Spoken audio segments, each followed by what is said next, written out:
E aí, galera, vamos lá aqui para a nossa quarta aula, né, de epistemologia.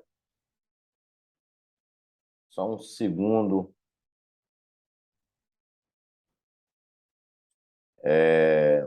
Estou chegando aqui na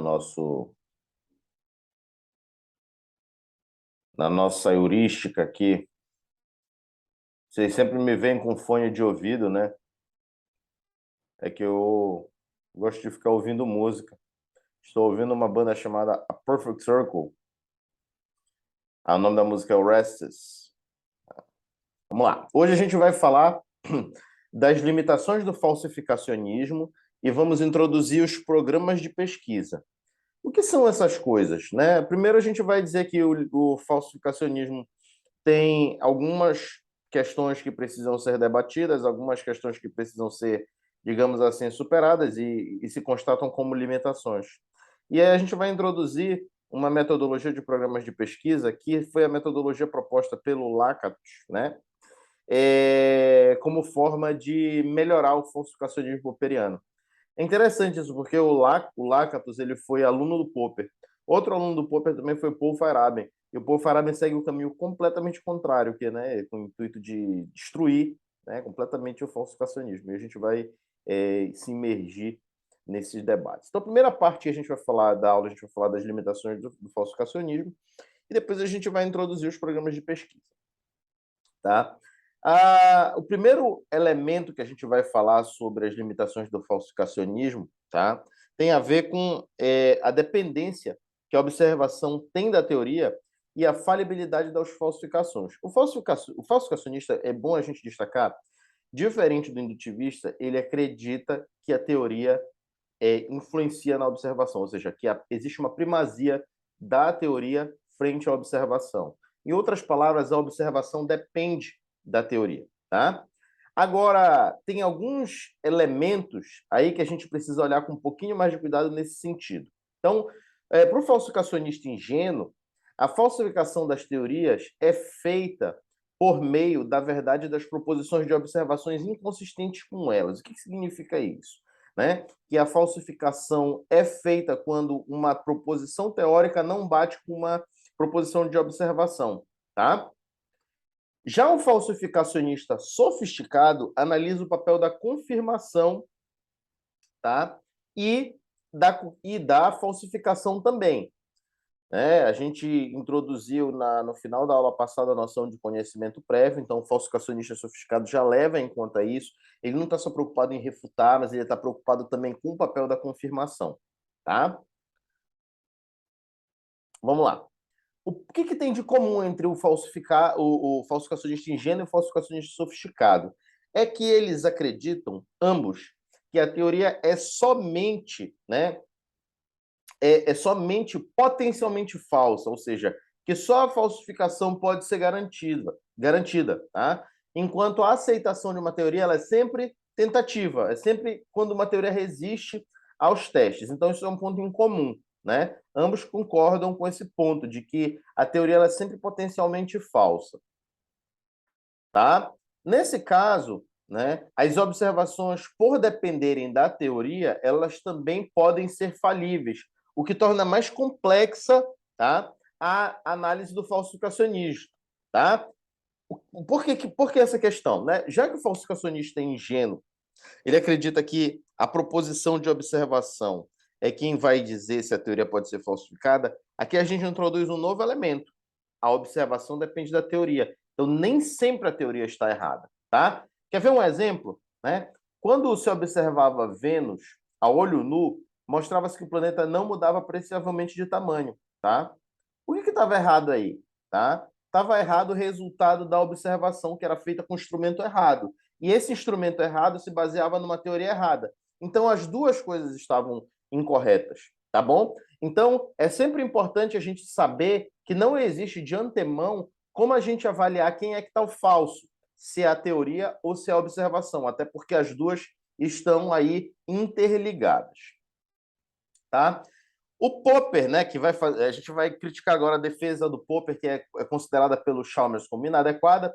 Apenas lembrando, né, né? Aqui esse conteúdo ele não é um conteúdo, digamos assim, que eu inventei. Eu estou aqui fazendo uma síntese dos capítulos Limitações do falsificacionismo em programas de pesquisa, tá? Que são 2 capítulos do Alan Chalmers. Aí eu sempre gosto de deixar isso claro, né? Porque esse conteúdo não fui eu que inventei, né? Eu estou fazendo aqui uma síntese desses elementos, ok? Então, para o Popper, tá? Observações infalíveis, tá? Não são dadas diretamente através de percepções sensoriais. E, de certa maneira, a gente já tinha concordado com isso, né? Quando a gente concordou, né? Ou pelo menos se você ainda não concordou, né, com isso, né? Isso foi tratado quando a gente abordou o problema da interpretação indutivista de que os órgãos do sentido, né, percebem a realidade de uma maneira direta. Né? A gente chegou à conclusão de que era uma percepção mediata, tá? E não imediata. Então, vários epistemólogos modernos vão insistir nisso. Né? E, portanto, como a gente não capta as coisas através do órgão do sentido na ciência, a gente utiliza outros meios de verificar, tá? Mesmo que a gente utilizasse essas informações, as experiências dos sujeitos são diferentes, né? Então, dessa maneira, já que essas experiências são diferentes, a gente não pode esperar, né, que eles observem a mesma coisa, tá? Aí, o que o Popper vai falar? Né? Beleza, né? Já que a gente não tem as observações infalíveis, né, através das percepções sensoriais, como gostariam os indutivistas, ele vai distinguir entre a proposição de observação pública e a experiência perceptiva privada, tá? De observadores individuais. As experiências perceptivas, né, que são individuais, elas são dadas no indivíduo no ato da observação, tá? E não se passa diretamente delas para as proposições de observação, que são as observações públicas, tá? Uma proposição de observação ela é testável e aberta à modificação ou à rejeição, ou seja, uma proposição de observação, por ser pública, ela pode ser testada e ela pode ser modificada, né, ou rejeitada. E uma proposição de observação é formulada em linguagem pública, tá? A decisão de um indivíduo em considerar uma proposição de observação pública específica é motivada por experiências perceptivas relevantes. Então, quem vai considerar uma observação pública específica vai se basear, logicamente, nas suas experiências perceptivas relevantes, porque ele é um sujeito que tem um corpo de conhecimento prévio que ele se apropriou ao longo da vida. Né? Então, nenhuma dessas experiências será suficiente para estabelecer a validade da observação. Tá? Bom, logo, né? Como nenhuma dessas experiências vai ser suficiente para estabelecer a validade da observação, a aceitação de uma proposição é falível. Então, vamos pegar alguns exemplos aqui de observações públicas. Tá?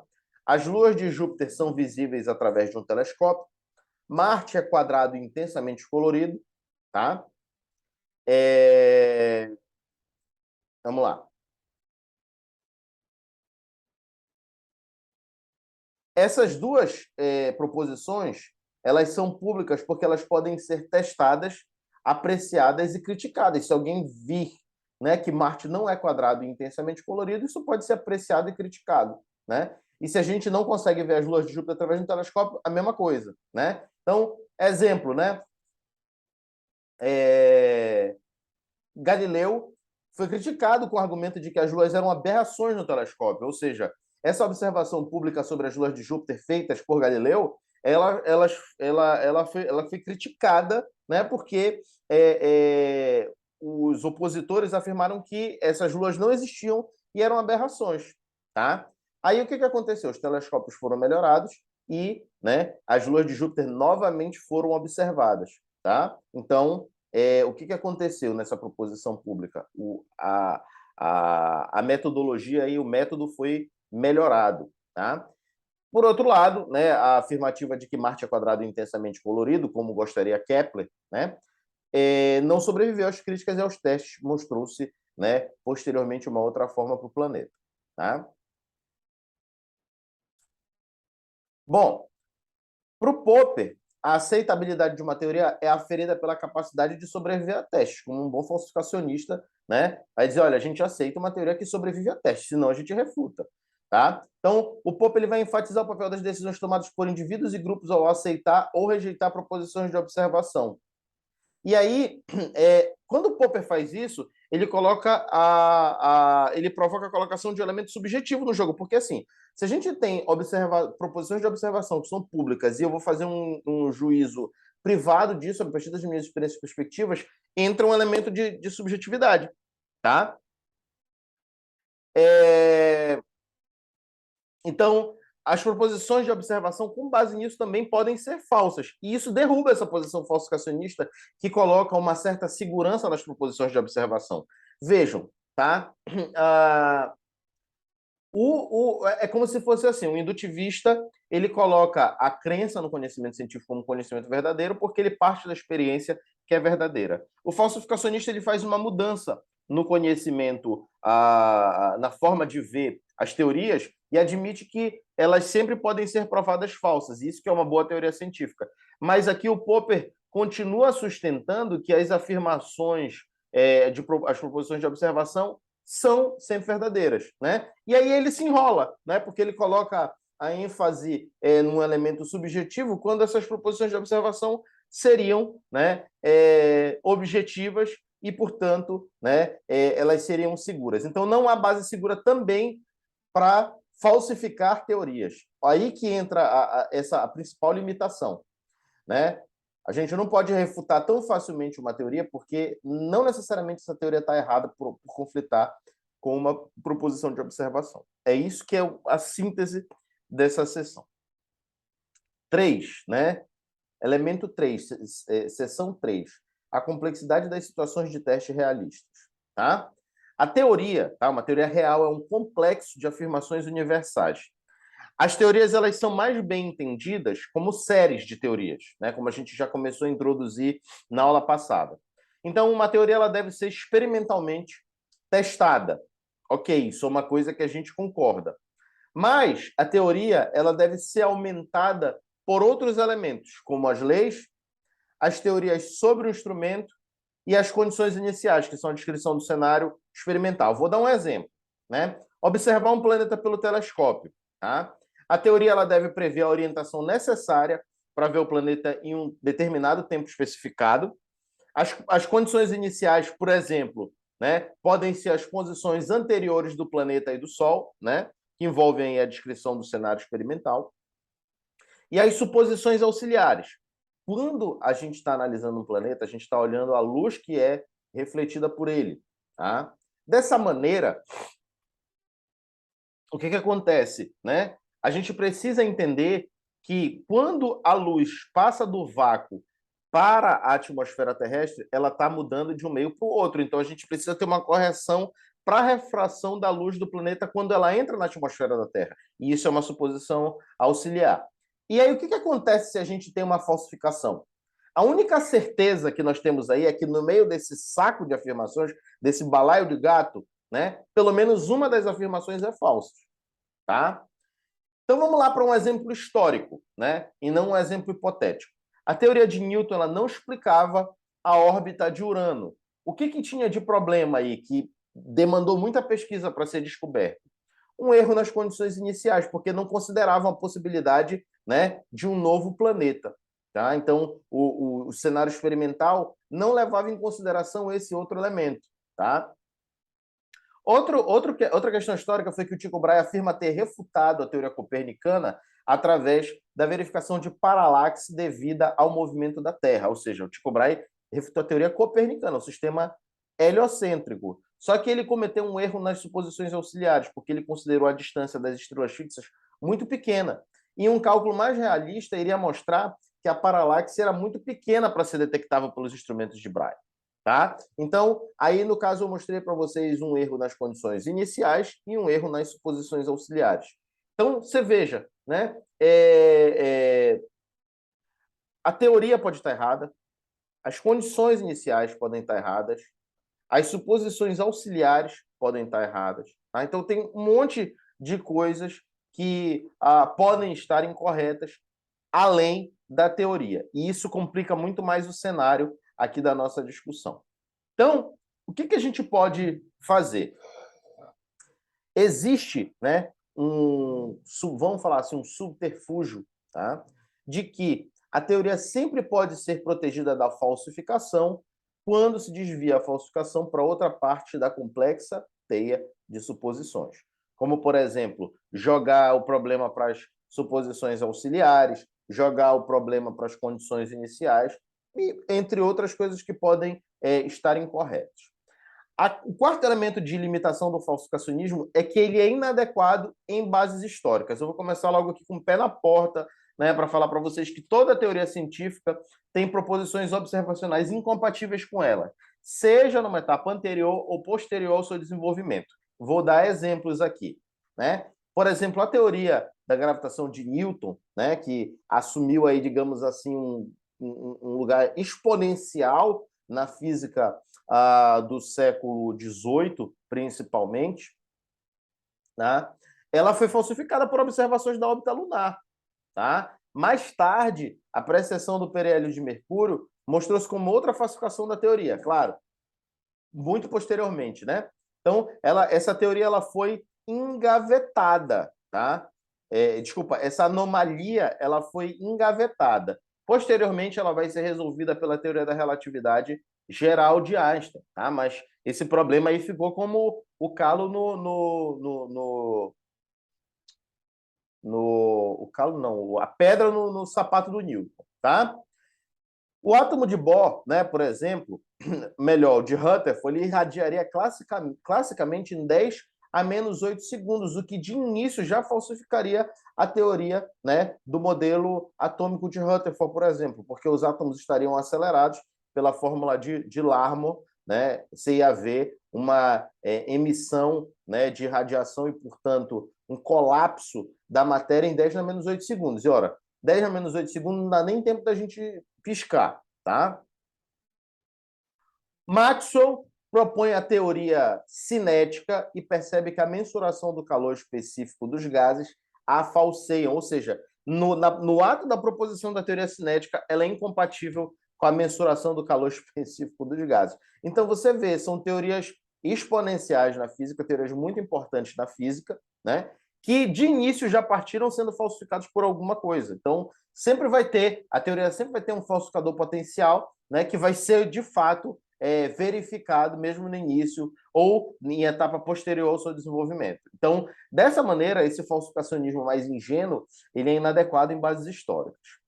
E agora, né, a gente vai discutir um pouco de uma versão da Revolução Copernicana para tentar explicar para vocês por que ela durou cerca de 150 anos e não, né, um período de tempo muito curto, tá? E aí a gente vai debatendo essas questões e vai fazendo referência a esse aspecto do falsificacionismo. Então, qual era o contexto da Europa medieval? Supunha-se, né, que a Terra ficava no centro de um universo finito e tudo girava ao redor dela. A mecânica era tal como a considerada por Aristóteles, tá? Teoria dos corpos pesados, teoria do movimento natural e movimento violento, né? E teoria dos 4 elementos, tá? E, claro, um conceito de força semelhante ao de ímpeto, tá? Então, algo como força no corpo, tá?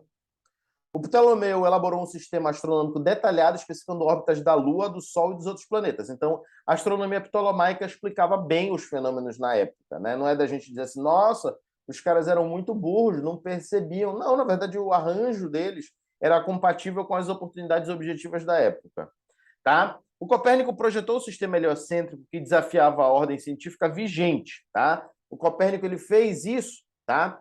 Mas ele não conseguiu colocar, digamos assim, isso como uma teoria aceitável, amplamente aceitável pela comunidade científica, né? Por 2 razões básicas. O advento da astronomia copernicana só ocorreu quando houve uma nova mecânica que a sustentava. E ligado a isso, né, existe um segundo elemento, que é que os ataques a Copérnico eram sólidos e ele sequer sabia responder, tá? São argumentos que, naquela época, eles demandavam, por exemplo, a construção de um conceito de inércia e de uma teoria de gravitação que ainda não existiam, a princípio, nas formas com que existiram pós-Newton. Tá? Como é que era entendido esse universo aristotélico? O universo aristotélico, em outras palavras, ele era dividido em duas regiões, supralunar e sublunar. Então, sub abaixo da Lua, né? Ou seja, da Terra até a órbita da Lua, e supralunar era o restante do universo finito, que ia da Lua até as estrelas fixas, onde terminava o universo. Não havia nada fora do universo, né? Nem espaço vazio, porque isso era inadmissível para os aristotélicos. Os corpos celestes eram compostos de éter, que era um elemento incorruptível, também chamado de quintessência, né, que é um elemento aí que a gente já tem, um aspecto que a gente já tem debatido nas outras aulas. O éter ele se movia em torno do centro do universo em círculos perfeitos. Tá? Então, para conciliar as posições conhecidas dos planetas com o sistema geocêntrico, o Ptolomeu criou a noção de epiciclo. E essa noção é muito interessante porque ela segue a lei de a lei de superposição de Fourier, não, porque ela só vem no século XIX, mas ela, digamos assim, ela tem a mesma lógica da noção de Fourier de que é possível a gente superpor qualquer curva por uma sequência de funções, tá? Então, toda a trajetória, toda a trajetória não circular, ela era entendida como uma superposição de vários círculos. E aí ele criou, né, essa noção de epiciclo. Tá? Os centros dos epiciclos se moviam em círculos em torno da Terra. Tá? Então, o centro de um epiciclo, que é um lugar onde vai ficar girando um planeta, ele se move em círculo ao redor da Terra. Tá? E isso explicava muita coisa.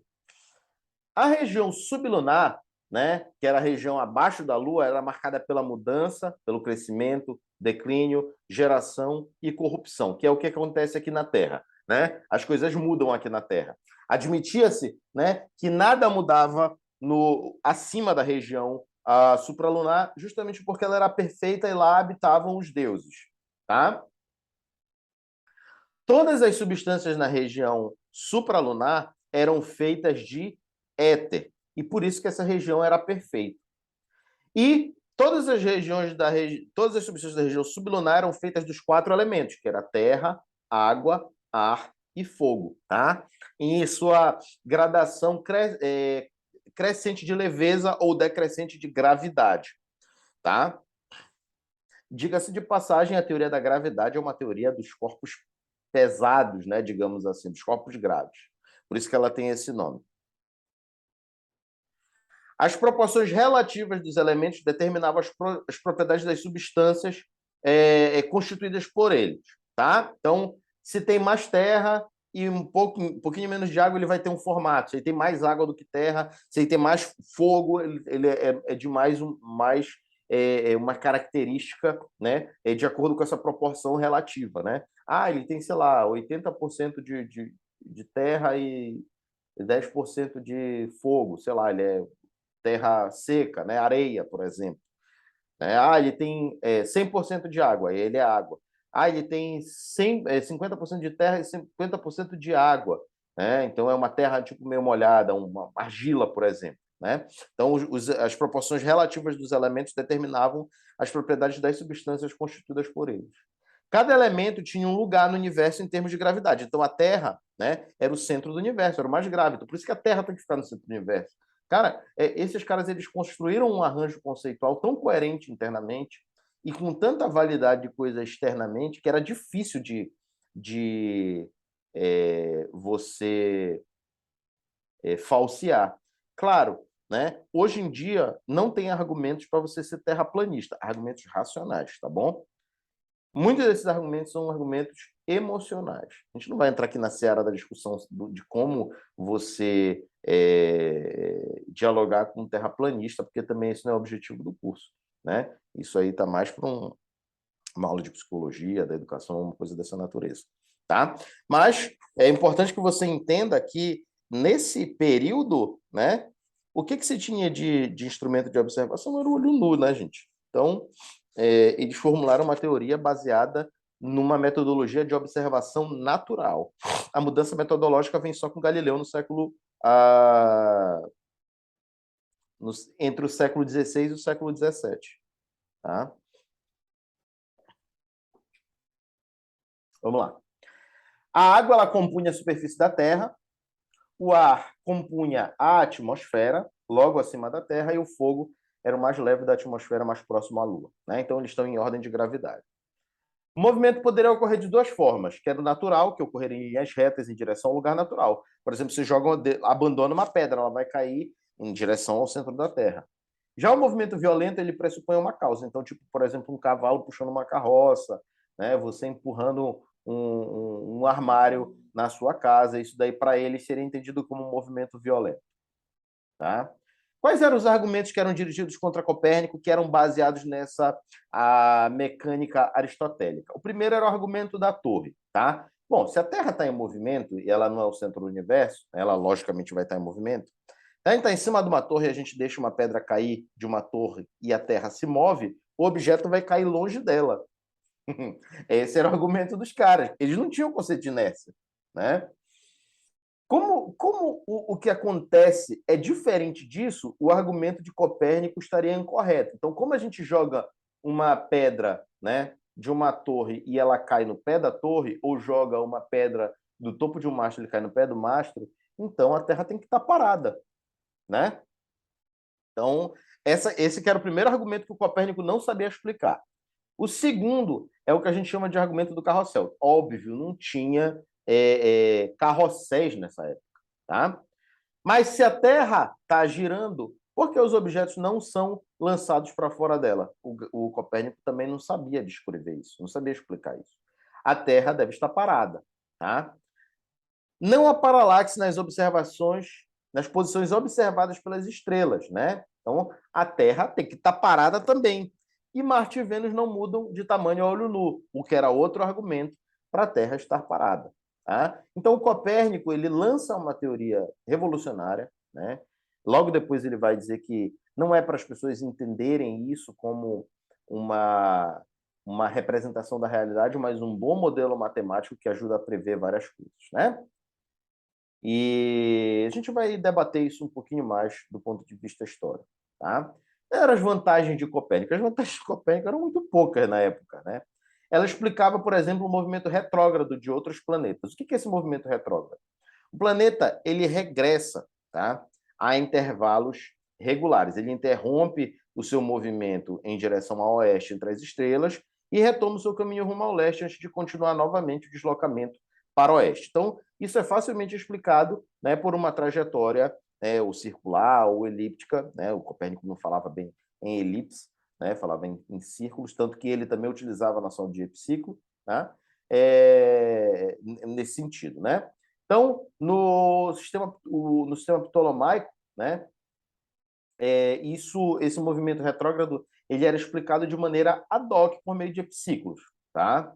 Então, o lance, né, do movimento retrógrado ele não era independentemente testável, tá, no sistema ptolomaico, justamente porque ele era explicado de maneira ad hoc, usando-se epiciclos. Tá? Ele explicava, né, esse modelo do Copérnico explicava por que Mercúrio e Vênus estavam sempre próximos do Sol, né? E ele, claro, utilizava epiciclos nessa explicação. Esses dois sistemas estavam equiparados em termos de simplicidade e de observações que eles conseguiam prever. Então, esses sistemas eles rivalizavam, né? E nessa posição, a astronomia ptolomaica ela estava, digamos assim, numa posição muito melhor, porque ela tinha uma mecânica que fundamentava ela. Tá? Então, ela estava numa posição muito melhor de aceitação da comunidade, porque ela se amparava numa mecânica que a explicava. Tá? As órbitas circulares centradas no Sol, elas não cabiam nas observações. Então, a teoria copernicana, tá, precisava de epiciclos, que é justamente para ajustar, né, o caráter elíptico das órbitas. Tá? E o número de epiciclos era mais ou menos o mesmo proposto por Ptolomeu. Então, tem gente que diz assim, porque a Revolução Copernicana aconteceu porque a teoria do Copérnico era mais simples. Não, não era. Tá? Aconteceu porque previa mais coisas. Não, também não. Tá? O que aconteceu foi uma virada, tá? Bem complexa, diga-se de passagem, e muito disputada por cerca de mais ou menos aí uns 150 anos, né? A gente vai colocar aí nessa ordem de grandeza, não dá para dizer, foi 150, não foi 151, não foi 149, não, a gente coloca aí uma média, digamos assim, de 150 anos para dar noção para vocês, né, de que essas mudanças, principalmente nessas épocas, né, em que o avanço do conhecimento científico era muito menor, era muito menos, mais lento, digamos assim, elas ocorriam de forma gradual, tá? Então, tem um personagem central aí nessa problemática, que é o Galileu, tá? O Galileu, ele teve duas contribuições fundamentais. Uma foi uma contribuição de método e outra foi uma construção de teoria, tá? Então, a contribuição metodológica do Galileu, ela é dupla, tá? Uma por parte do método e outra por parte da teoria. Então, ele usou o telescópio, tá? Como forma de observação, em contraposição à observação natural, e ele construiu uma nova mecânica, tá? Quais são as descobertas que ele faz com o telescópio? Ele descobre que muitas estrelas eram invisíveis a olho nu, então o universo tinha muito mais estrelas do que se supunha.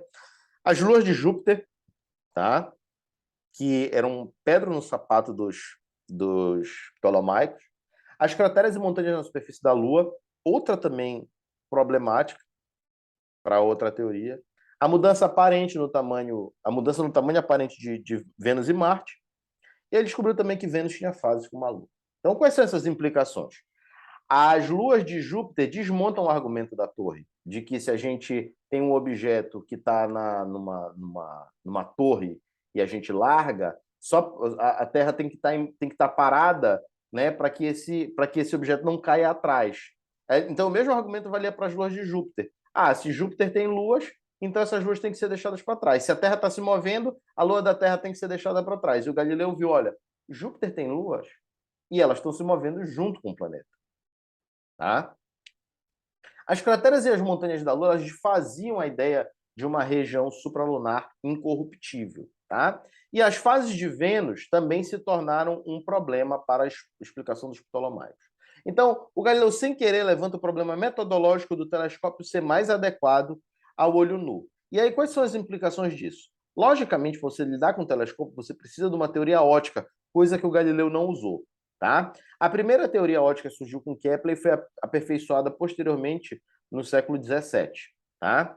Outra forma de argumentar é usar o telescópio para ampliação de objetos terrestres, que foi uma coisa que o Galileu usou. Né? Ou seja, você pode olhar para um lugar, né, na Terra, que é onde você tem como checar, e você dizer assim, olha, eu estou vendo aqui mais próximo o mastro, né? Só que na Terra tem uma questão. A gente pode separar o objeto da aberração. Se você está vendo um navio lá bem longe com o seu telescópio, né, você pode dizer o que é aberração e o que é real. Né? Agora, e no espaço? Né? O que acontece no espaço onde a gente não sabe o que é objeto e o que é aberração? Então, muitos historiadores acham que o Galileu viu algumas coisas que só ele viu mesmo porque ele confundiu objetos e aberrações.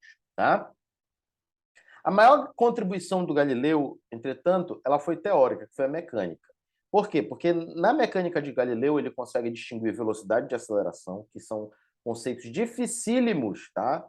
Inclusive, a gente fica muito chateado muitas vezes, porque a gente acha que nossos alunos não querem nada com nada, porque eles não conseguem diferir velocidade de aceleração. Não é fácil isso, gente. Não é fácil.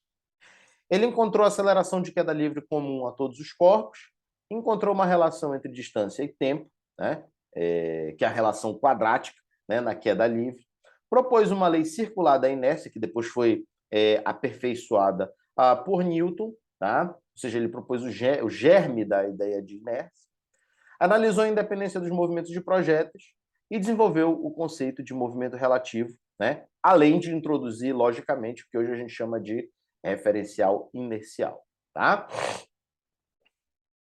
O Galileu demorou cerca de meio século para elaborar esses conceitos que aparecem na obra As Duas Novas Ciências. Então, Galileu não era um gênio iluminado que surgiu, sonhou com esses conceitos e escreveu. Diga-se de passagem, por mais que haja essa fantasia na física, a fantasia do gênio, aparentemente, né, pelos meus estudos aí que eu tenho vendo, pela convivência também com alguns outros colegas de áreas diferentes, na matemática, aparentemente, essa fantasia é mais forte, a fantasia do gênio, né? Então, a gente desconstrói muitas coisas que a gente entende estudando história da ciência, que a gente imagina, né, e muitas vezes fantasia, estudando história da ciência. Então, outra fantasia que a gente tem era que o Galileu era um grande empirista, né? Mas, na verdade, o Galileu ele fez alguns experimentos ocasionalmente, mas ele usou muita experimentação mental e ilustração. E aí o Galileu era muito bom nisso, tá? Então, vamos lá, né?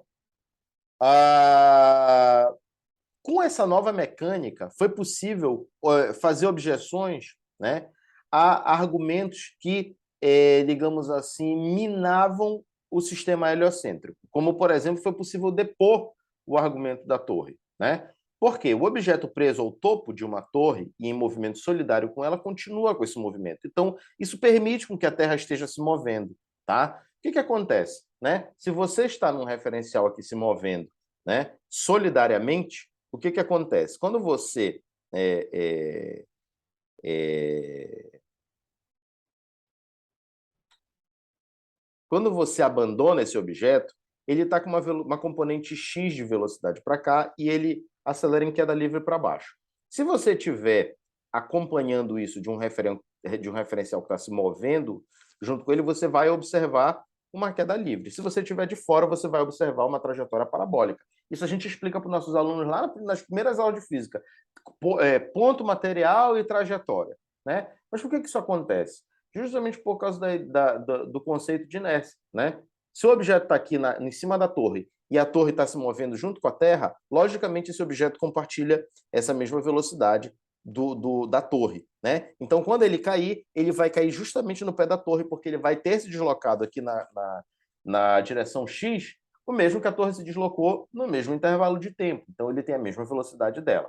Beleza? Então, essa deposição do argumento da torre ela é central para você colocar a Terra em movimento.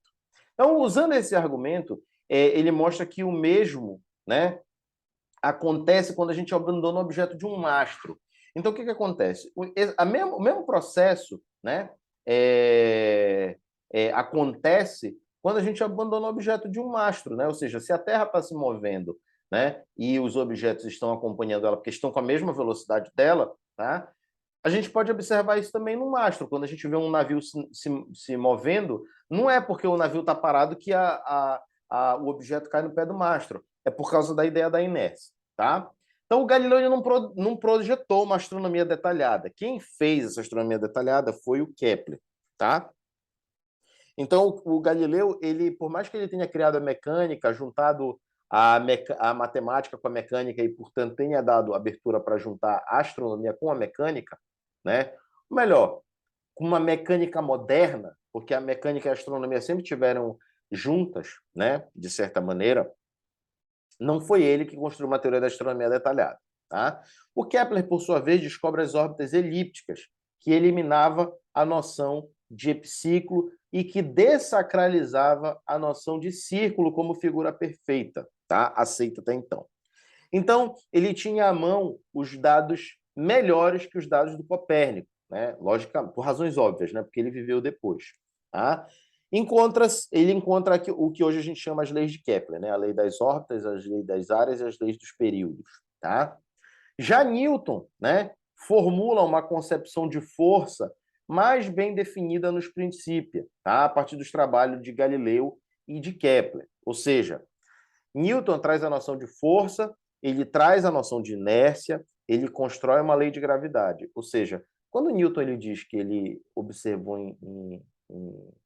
em ombros de gigantes, por isso que ele olhou mais longe, mas é verdade. O que assim, a gente pode interpretar disso, não sei qual foi a intenção do Newton, né? Não dá para dizer, tem diferentes versões acerca disso. Mas uma das coisas que a gente pode interpretar é que a ciência é um grande empreendimento coletivo em que você consegue, muitas vezes, resolver problemas muito grandes, porque muitas pessoas contribuíram para a resolução e você chegou com a peça final para montar, né? E isso não desmerece de forma alguma o trabalho do Newton, porque outros vários cientistas estavam trabalhando nesses problemas naquela época, né? E o Newton conseguiu, né, de fato, né, de forma muito competente, resolver essas questões. Então, agora, a força era a causa da aceleração, a consolidação da lei da inércia, a construção da lei da gravidade e mais, ele unifica o domínio dos corpos terrestres e celestes.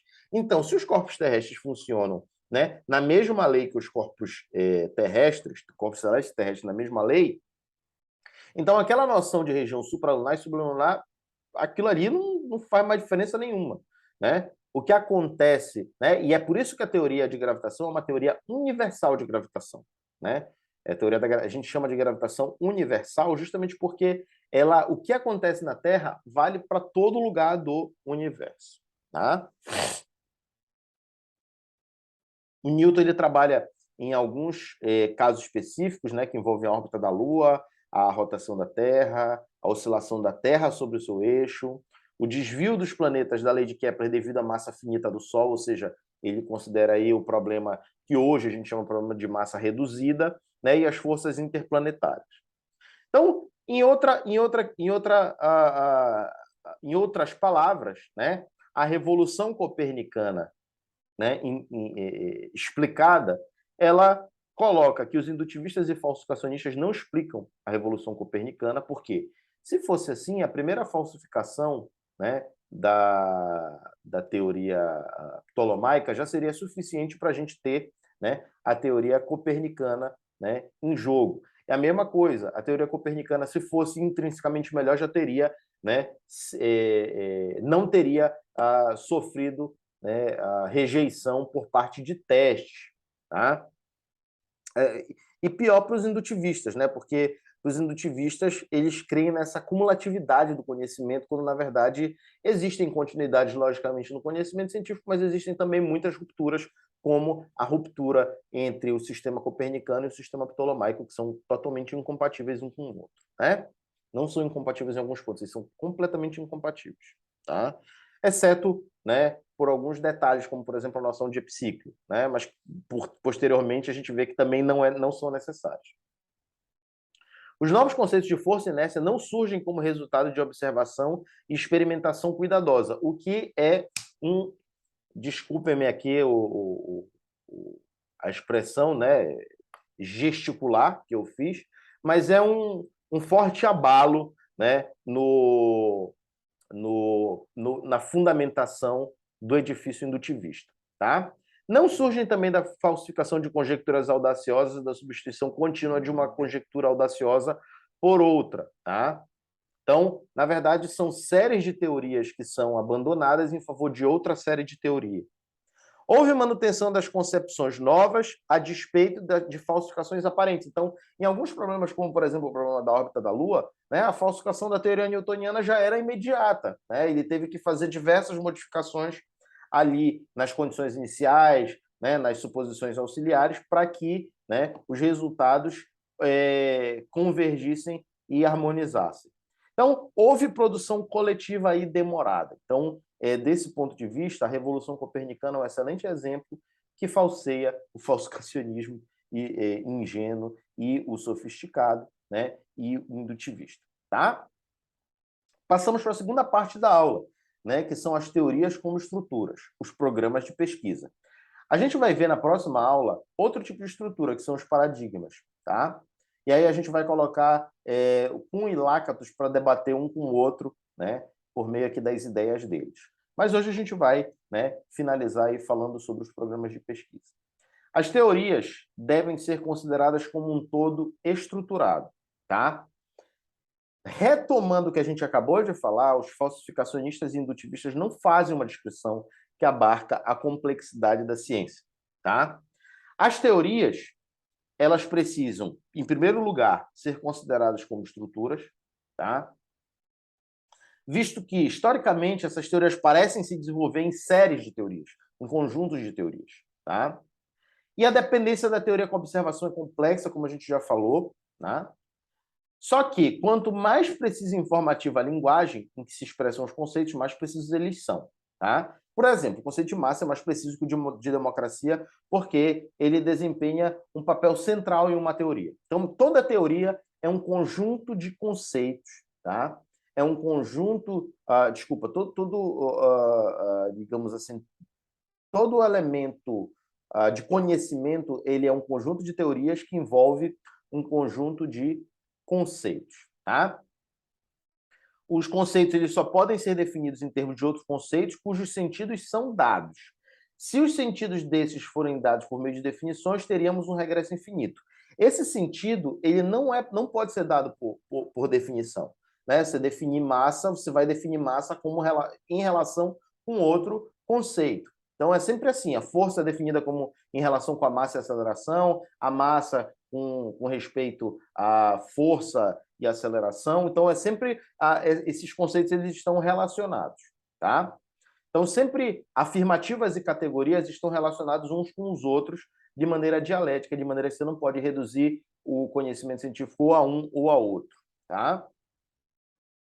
Por exemplo, né? O Newton ele não poderia definir massa em termos pré-newtonianos, ele teve que desenvolver um sistema conceitual. Então você não vai dizer, olha, massa é isso e pronto. Tá? E se você falar que massa é isso, provavelmente você vai falar que massa é isso em função de aquilo, que é um outro conceito. Tá? Se o sentido dos conceitos fosse dado por meio de definição ostensiva derivada de observação, né? Aí a gente teria um problema também, porque a observação depende da teoria. Então, não dá para chegar ao conceito, né, de massa, por exemplo, somente pela observação. E não dá para ensinar a terceiros o sentido de massa simplesmente indicando os eventos. Tá? O que eu quero dizer com isso? Ah, não, ó, vamos dizer o seguinte: tu tá vendo esse corpo aqui, ó? Tá vendo essa caixinha? Ela tem massa. Tá vendo esse celular? Ele tem massa. E aí é um exercício inútil que muitos de nós professores fazemos no intuito de dizer assim, com aquela fórmula na nossa cabeça, o cotidiano, porque tem que ter o cotidiano. Isso não é uma crítica de que o conhecimento científico ele precisa mediatizar a interpretação da nossa vivência diária, tá? Mas isso não significa que a gente vai dar sentido para os conceitos simplesmente mostrando os eventos. Olha, isso aqui tem massa. Mas isso aqui tem volume também. Isso aqui tem outras coisas. E não é simples a gente observar assim. Tá? De onde vem o sentido dos conceitos? Ele vem, ao menos, em parte do papel que desempenham na teoria. Então, ao contrário do mito popular, a maioria das experiências do Galileu eram de pensamento. Tá? Por quê, gente? A experimentação precisa só se desenvolve com uma base fundamentada com base em uma teoria precisa, tá? Então, o que acontece? O sentido dos conceitos, eles vêm do papel que desempenham na teoria. Então, toda teoria é um agregado de conceitos que se relacionam para formar afirmações. E essas afirmações dão sentido para essas categorias, e essas categorias compõem, tá,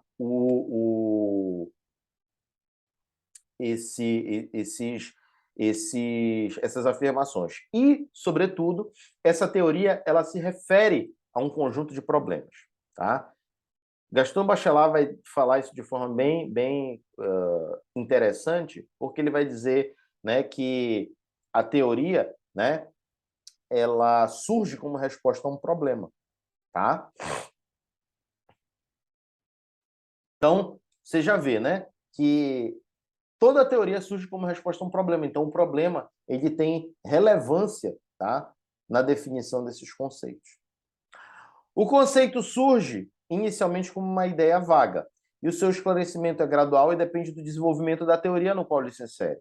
Por exemplo, o conceito de campo de Faraday era muito vago, né, na década de 1840. Né? Chegou, né, a passar pelo uso de analogias mecânicas pelo Lord Kelvin, tá? E usava, né, também, né, inicialmente pelo próprio Faraday as noções de tensão, poder e força. Tá? O conceito ele foi sendo melhorado quando se especificaram relações entre o campo e outras quantidades. Por exemplo, né, a corrente de deslocamento de Maxwell, ela foi responsável por dar grande coerência à teoria sob a forma de equações. Então, ó, o Maxwell relaciona o que ele chama de corrente de deslocamento a outras variáveis de campo.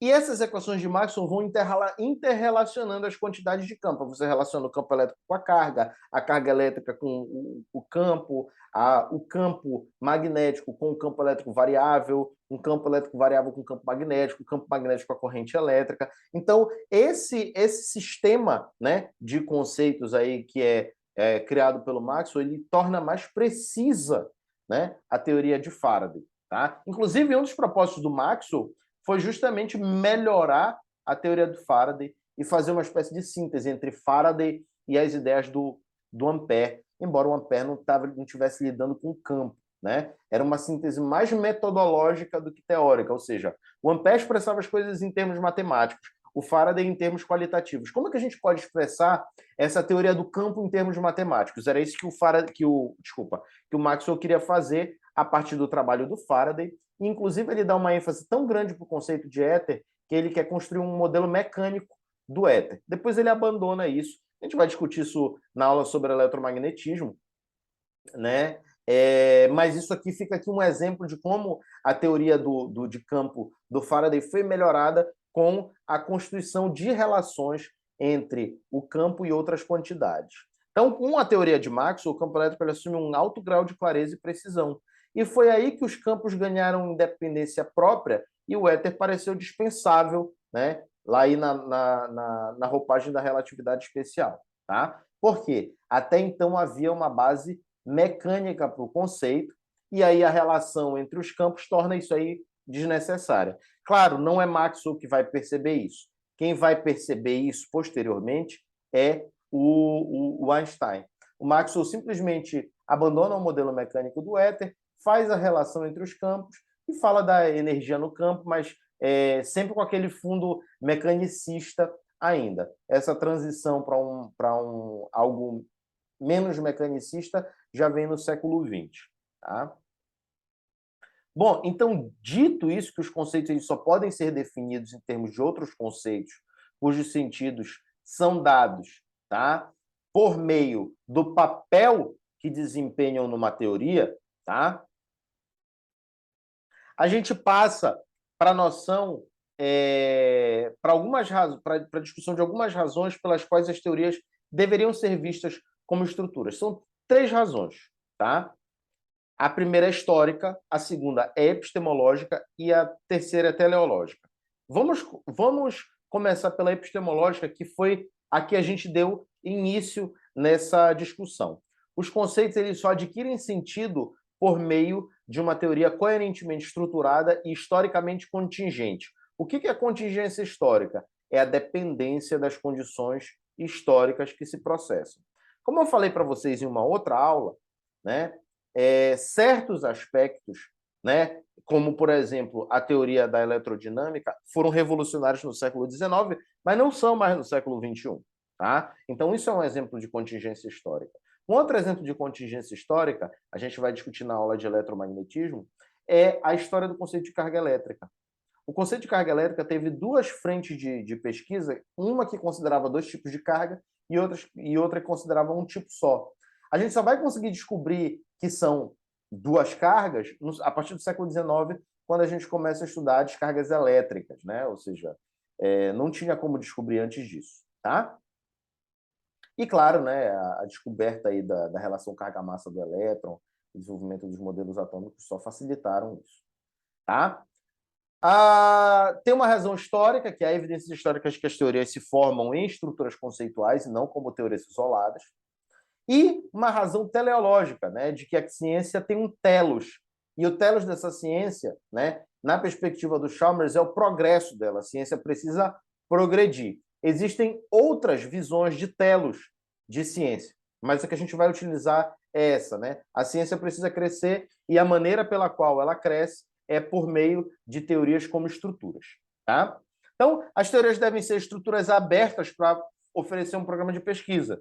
Um exemplo de programa de pesquisa é a mecânica newtoniana, que é um programa que vigiu do século XVIII, né? e no século XIX. Tendo começado no século XVII, ele obtém uma grande aceitação no século XVIII e no século XIX. Ok, o que é então um programa de pesquisa? Né? Entramos aí na nossa segunda sessão, que a gente vai definir o que é um programa de pesquisa. O contexto histórico disso é que o Lakatos ele tenta melhorar o falsificacionismo de Popper. Então, ele tenta colocar o falsificacionismo como associado a uma estrutura, uma teoria vista, as teorias vistas como estruturas. Tá? Então, o que é um programa de pesquisa, em outras palavras? É uma estrutura que fornece orientação para a pesquisa futura de forma positiva e de forma negativa. A forma negativa, que é a heurística negativa, ela diz assim, o que você não deve fazer. E a heurística positiva diz o que você deve fazer. Tá? Então, a heurística negativa afirma que o núcleo duro do programa não deve ser rejeitado ou modificado. E o que é o núcleo duro? Ele envolve as suposições básicas da teoria. Tá? Dessa maneira, o núcleo duro deve ser protegido da falsificação por um cinturão de hipóteses auxiliares e condições iniciais. Tá? A heurística positiva ela vai dizer, olha, o que você tem que fazer? Tá? O que você tem que fazer, né, para desenvolver o seu programa? Então, a heurística positiva envolve suplementar o núcleo duro com suposições adicionais. Tá? Bom, então, ao invés de a gente mudar o núcleo duro, a gente recheia esse núcleo duro, ou melhor, envolve esse núcleo duro com um cinturão protetor. Tá? Qual é o objetivo, né, da heurística positiva? É basicamente explicar o conhecimento prévio, mas também prever fatos novos. Lembra aquela última observação que a gente fez, né, na aula passada, que dizia assim, que toda falsificação de uma hipótese bem colocada, né, ou bem, como é que foi a palavra que eu usei? Bem estruturada, bem aceita, né? Toda a falsificação do conhecimento prévio envolve uma hipótese, né, audaz. Então, a previsão de fatos novos, né, ela, de certa maneira, ela pode ser articulada com o conhecimento prévio quando uma teoria consegue explicar esses fatos novos e, de certa maneira, romper com alguns elementos do conhecimento prévio que a gente tinha trazido. Tá bom? Qual é o critério para a gente dizer se um programa ele está evoluindo ou se ele está regredindo? É o sucesso em prever fatos novos. Um programa de pesquisa progressivo quando ele tem sucesso em prever fatos novos. E ele é dito degenerescente se ele fracassa em prever fatos novos. Por exemplo, a astronomia copernicana, na época da construção da nova mecânica e da mecânica de Newton, ela foi um programa progressivo, enquanto a ptolomaica era um programa degenerescente, porque não conseguia mais prever fatos novos. Tá? O núcleo firme, irredutível ou duro, né, que você quiser chamar de núcleo irredutível, núcleo firme ou núcleo duro, tá? Eu vou aqui usar as denominações núcleo firme e núcleo duro, é o que define o programa. Tá? O que é o que envolve ele? Envolve uma hipótese teórica muito geral, tá? Que é a base do desenvolvimento do programa. Por exemplo, na astronomia copernicana, é que a Terra e planetas orbitam um Sol estacionário e que a Terra gira em torno de seu eixo uma vez por dia. Se você cancelar isso aí, você vai estar violando a heurística negativa. Tá? E a mecânica newtoniana ela se baseia nas leis do movimento, tá? Que são as 3 leis de Newton, e na lei da gravitação universal. Então, você vê, tem séries de teorias aí, tem um conjunto de teorias. E esse conjunto de teorias aí está caracterizando aí, nesses exemplos, o núcleo firme. Aí tem uma outra coisa, né? Esse núcleo firme, ou núcleo duro, ele é infalsificável pela decisão metodológica dos seus protagonistas. Os cientistas que aderem a esse programa de pesquisa, né, eles decidem metodologicamente pela não falsificação desse núcleo. Tá? A inadequação entre um programa de pesquisa articulados e dados observacionais nunca é atribuída ao núcleo duro, mas a outra parte da estrutura teórica, como, por exemplo, suposições auxiliares, condições iniciais e proposições de observação que compõem o cinturão protetor do programa. E aí a gente volta para a heurística positiva, né? Se deu alguma coisa errada, você dirige a falsificação para o cinturão protetor, tá? Então, por exemplo, né, os epiciclos de Copérnico eram entendidos como suposições auxiliares e não como como é que eu posso dizer? E não como núcleo duro, tá? As mudanças da estimativa das estrelas da Terra eram entendidas como mudança nas condições iniciais, tá bom?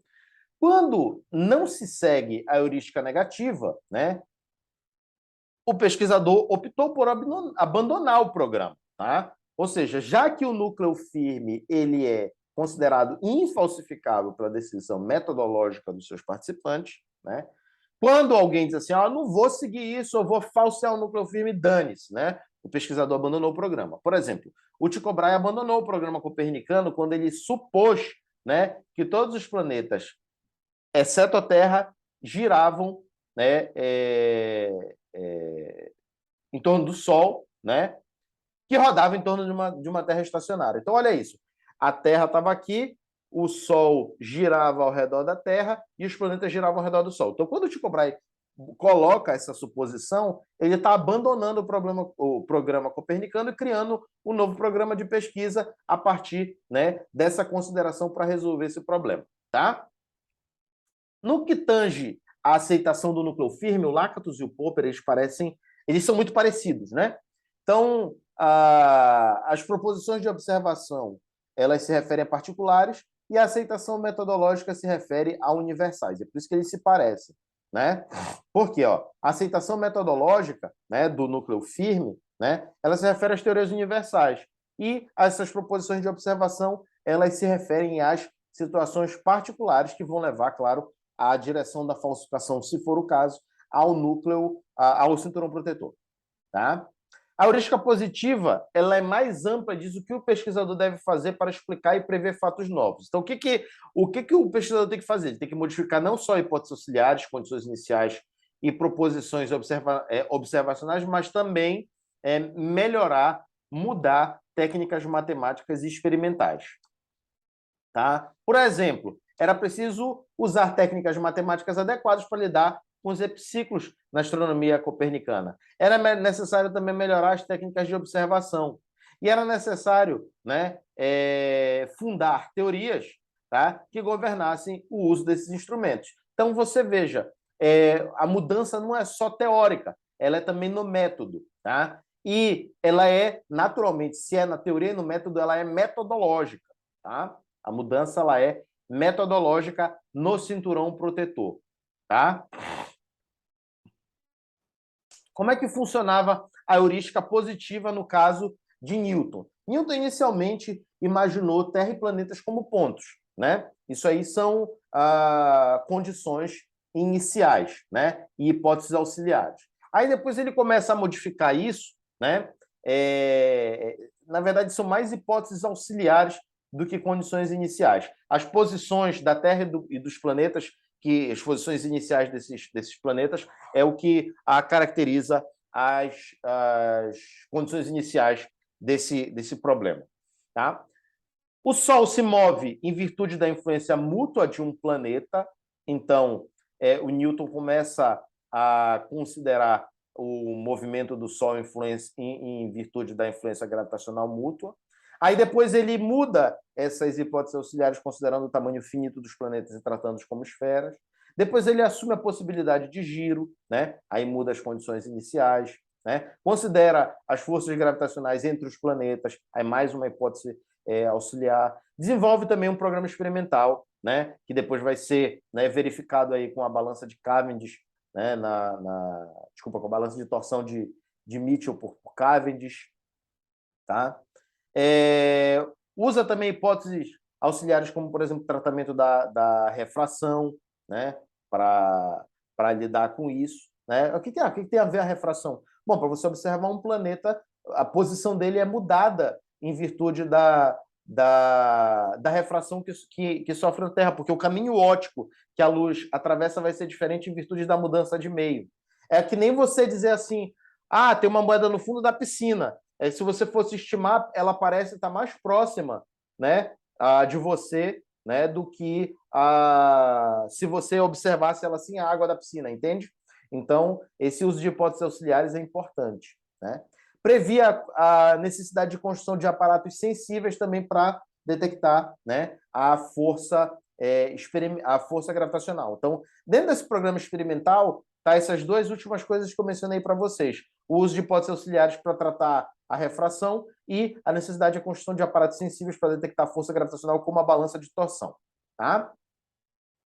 O trabalho com o programa de pesquisa ele ocorre sem consideração da observação ou apesar das falsificações dessa, tá? Então, o programa de pesquisa ele ocorre, tá? O trabalho sem consideração da observação ou mesmo que elas sejam falsificadas. Então, por exemplo, no caso da Revolução Copernicana, envolveu a construção de uma mecânica de uma ótica adequadas, por mais que a teoria de Copérnico já tivesse sido falseada de alguma maneira, né, por outros argumentos, tá? Aí, quando o programa está suficientemente maduro para implementar essas observações, são as confirmações mais que as falsificações são importantes, o que, de certa forma, é um pouco contrário ao que o falsificacionista gostaria que fosse, né?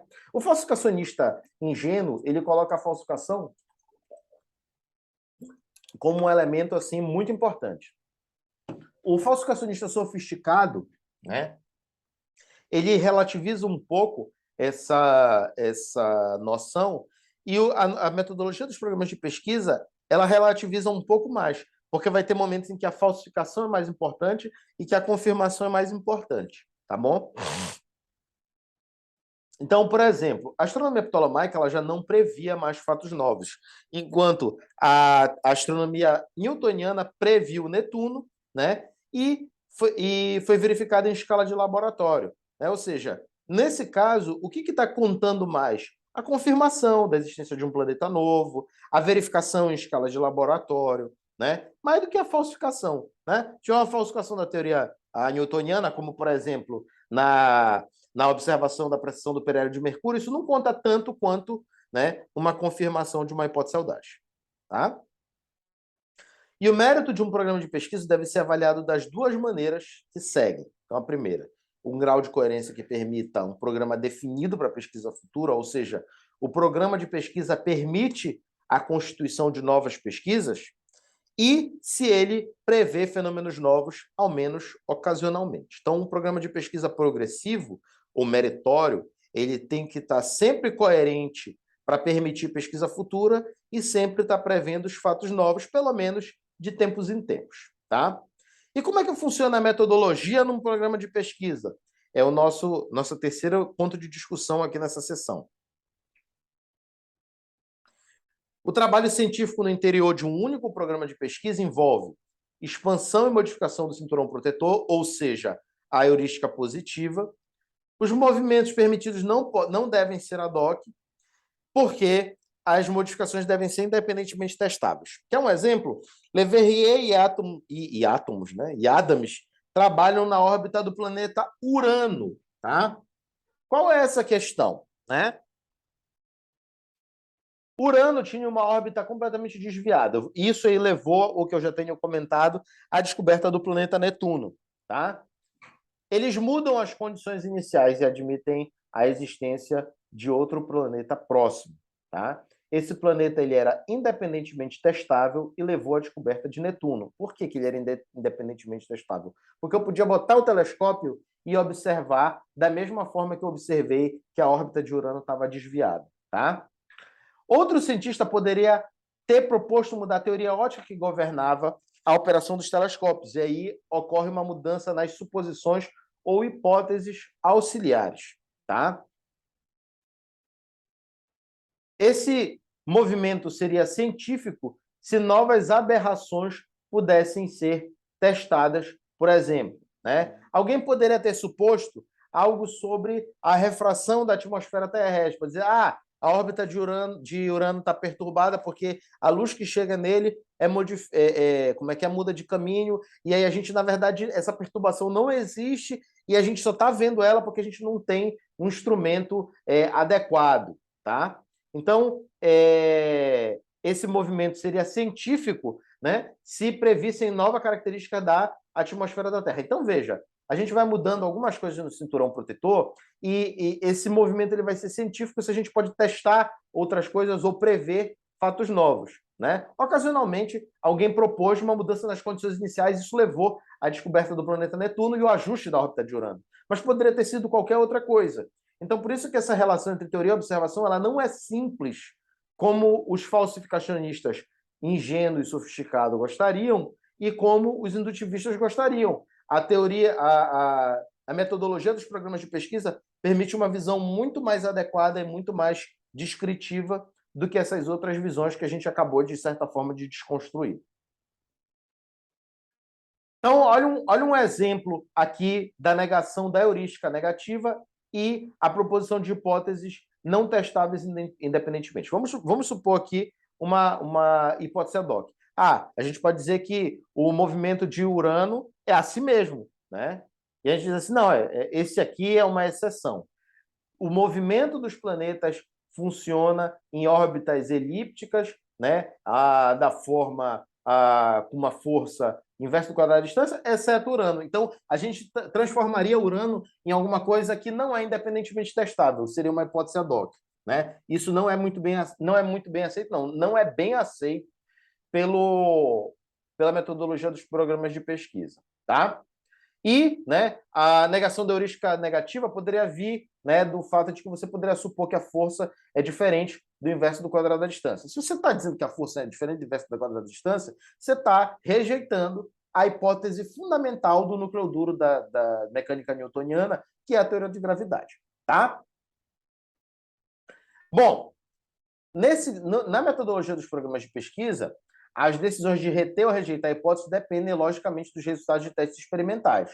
Tá? As hipóteses que resistem aos testes são retidas provisoriamente e as hipóteses que não sobrevivem são rejeitadas, como um bom falsificacionista faria. Tá?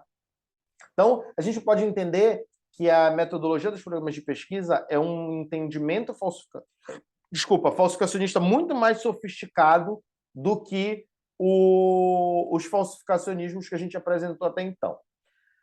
Ponto 4, né? Comparação de programas de pesquisa. Como é que a gente faz? Bom, a comparação de programas de pesquisa rivais ela não é simples, ela é problemática. Primeiro, porque a gente deve julgar os méritos relativos dos programas quando eles progridem ou degeneram. Tá? Aí o que acontece? Né? Um programa degenerescente cede espaço para um rival que progride. Essa é a lógica básica, né? Beleza. A gente pode mencionar até como exemplo disso a astronomia ptolomaica e a astronomia copernicana, porque a astronomia ptolomaica degenerou e a copernicana progrediu. Pô, bacana, até agora tá tudo tranquilo. Só que o tempo para verificação da progressão de um e degeneração de outro é relativo. Putz, e agora? Né? Por exemplo, na própria astronomia copernicana, as fases de Vênus demoraram mais de 70 anos para serem confirmadas. Essas fases de Vênus eram evidência favorável para o programa da astronomia copernicana. Por quê? Porque eram fatos novos que estavam sendo previstos. Já a paralaxe das estrelas fixas demorou séculos para ser confirmada. Aí isso é mais uma complicação que é explicada pela metodologia dos programas de pesquisa. Tá? Então, é muito difícil afirmar também definitivamente se um programa degenerou a ponto de ser abandonado. Isso é uma vantagem descritiva, mas ao mesmo tempo pode ser tão vago que não descreva quase nada. Tá? Vamos pegar aqui um exemplo de outra complicação. Tá? É sempre possível, né, que alguma modificação do cinturão protetor conduza a alguma descoberta espetacular. Né? Num programa degenerescente, a gente pode fazer uma mudança no cinturão protetor e isso levar a uma descoberta, nossa senhora, que a gente não estava esperando. Lá nas teorias da eletricidade, o programa da ação à distância considerava a eletricidade como fluido ou partículas concentradas em objetos. Esse programa supunha que elementos separados da eletricidade agiam uns nos outros à distância pelo espaço vazio. Uma carga age sobre a outra à distância, não tem nada no meio. Uma carga exerce uma força sobre a outra, reparem, à distância. Esse objeto exerce uma força sobre esse à distância. Não é um empurrão que vai sendo comunicado, é à distância. Tá? A força de atração ou repulsão dependia da separação e do movimento dos elementos. Logicamente, né, isso depois lá na teoria da magnetostática vai contar demais a ideia do movimento, né? Já o programa de campo, por outro lado, admitia que os fenômenos elétricos eram explicados em termos de ação acontecendo no meio. Ou seja, né, se você pega esses dois objetos, esse cria um campo, né, que vai exercer uma ação sobre o outro, né? Então tinha esses dois paradigmas aí básicos, tá, no estudo da eletricidade ali no século XIX, tá? Antes do sucesso do programa de campo, o programa de ação à distância que era o progressivo.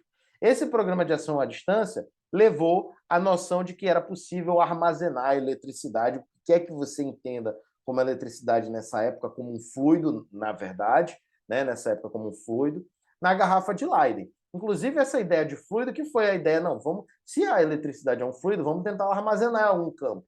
E a garrafa de Leyden é o protótipo dos capacitores, né? Esse programa de ação à distância levou à descoberta de Cavendish da lei do inverso do quadrado da atração e repulsão, tá? Quando eu falo descoberta de Cavendish, não é bem assim, tá? Quem propôs isso aí foi o Joseph Priestley, tá? Ele propõe, né, que a teoria seja o inverso do quadrado da distância porque ele conhece alguns resultados de experimentação com condutores e ele vê essa relação e propõe isso. Mas o Cavendish é quem vai fazer a experimentação que vai mostrar essa lei do inverso do quadrado da distância. Infelizmente, o Cavendish não quis publicar esses resultados e esses resultados só foram publicados 100 anos depois, né, da realização desses experimentos pelo James Clerk Maxwell. Tá? A descoberta da indução eletromagnética, por outro lado, do motor, do dínamo e do transformador, levaria a um progresso da teoria de campo. E aí, esse progresso ele foi mais dramático ainda quando Hertz encontrou as ondas de rádio previstas por Maxwell, tá? E aí, nessa altura do campeonato, o programa de campo estava muito mais progressivo do que o ação à distância, né? Claro, isso não significa, tá, que o programa de ação à distância tinha sido abandonado. Existiam alguns teóricos, né, e experimentalistas que ainda trabalhavam com a ideia da ação à distância, né? Principalmente o Weber, né? O Weber ele constrói a noção de elétron de uma forma vaga pelo Weber, tá? Mas o Lorentz prevê o elétron de uma forma mais precisa em 1892. Thomson detecta experimentalmente. Bom, essa mudança na ideia, né, de elétron, né, do elétron como sendo alguma coisa concentrada em algum ponto e tal, né, ela foi aperfeiçoada e ela levou a um novo progresso do programa de ação à distância, né, com a descoberta aí do elétron. Tá? Incidentalmente, os programas são reconciliados e dão origem à teoria eletromagnética clássica. Ou seja, hoje, a teoria eletromagnética clássica ela pode ser entendida, né, principalmente ali também com grande contribuição do Lorentz do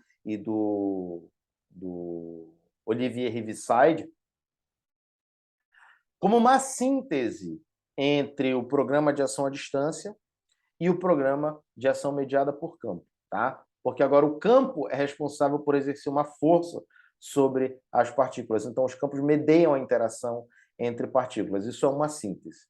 Então, isso aí, né, essa última ideia de que esses programas geraram uma síntese é uma limitação de Lakatos.